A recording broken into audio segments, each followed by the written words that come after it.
Hello दोस्तों, आज की कहानी है भाग्य का खेल। एक समय की बात है, एक गांव में एक सेठ और उसकी पत्नी रहते थे। वह बहुत ही ज़्यादा पैसे वाला था। उन सेठ सेठानी के घर में उनकी एक बहुत ही सुंदर बेटी भी रहती थी। तभी उस सेठ ने अपनी इकलौती बेटी का रिश्ता दूसरे गांव में एक बहुत ही ज़्यादा अमीर घर में करवा दिया। लेकिन शायद उसकी बेटी के भाग्य में कुछ और ही लिखा था।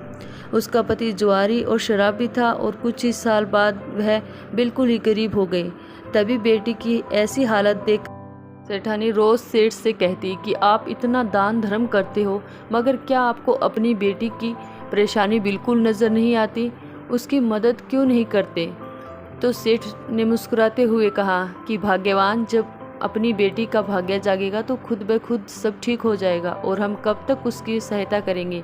एक न एक दिन तो उसको खुद संभलना ही होगा। तभी एक दिन उस सेठ के घर उसकी बेटी और दामाद उनसे मिलने आते हैं। तो उनकी बेटी अपनी माँ के आगे रोने लग गई।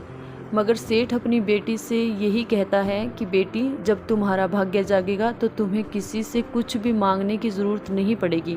लेकिन फिर भी वो सेठ अपनी पत्नी से कहता है कि तुम अपनी बेटी को 2 बोरी गेहूं की दे देना। तो सेठानी ने जल्दी जल्दी कुछ बूंदी के लड्डू बनाकर उन लड्डुओं के बीच कई सोने के सिक्के डाल दिए और जल्दी जल्दी में अपनी बेटी और जवाई को 2 बोरी गेहूं और वह बूंदी के लड्डू उन्हें दे दिए। और फिर वो उन्हें एक तांगे में रख कर ले गए। तो उस लड़की के पति ने सोचा कि इस तांगे वाले को किराया न देकर सास के दिए हुए लड्डू दे देंगे और अपना किराया भी बच जाएगा। तभी वह तांगे वाला उनका सामान उनके घर पर उतार देता है। और तभी उस लड़की का पति ने उसे कहा कि हमारे पास किराया नहीं है, ऐसा करो कि तुम ये लड्डू ले जाओ। तो उस तांगे वाले ने उसकी मजबूरी देखकर वो लड्डू ले लिए। लेकिन फिर उस तांगे वाले ने सोचा कि मैं इन लड्डुओं को अपने जाने वाले हलवाई को बेचकर पैसे ले लेता हूँ। तो उसने अपने गांव में एक हलवाई को वो लड्डू बेच दिए और उसके बदले कुछ पैसे ले लिए। तो उसी वक्त वो अमीर सेठ भी वहीं से गुजर रहा था। तभी उसने सोचा कि घर में बनाए लड्डू तो ख़त्म हो गए होंगे, क्यों न मैं कुछ लड्डू घर के लिए खरीद लूँ।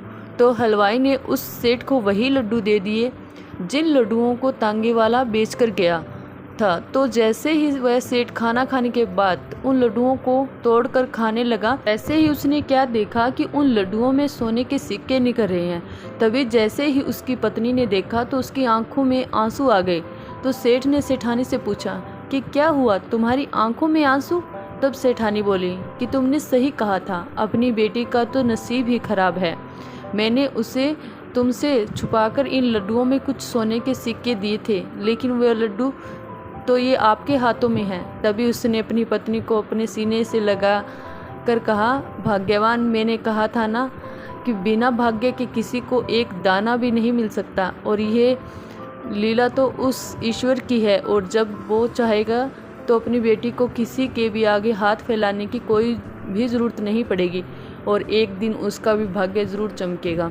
जो उसके भाग्य में लिखा है वह उसे ज़रूर मिलेगा, जितना लिखा है उतना मिलेगा। यदि आपको कहानियाँ सुनना अच्छा लगता है तो इस चैनल को लाइक, शेयर और सब्सक्राइब ज़रूर करें। Thank you.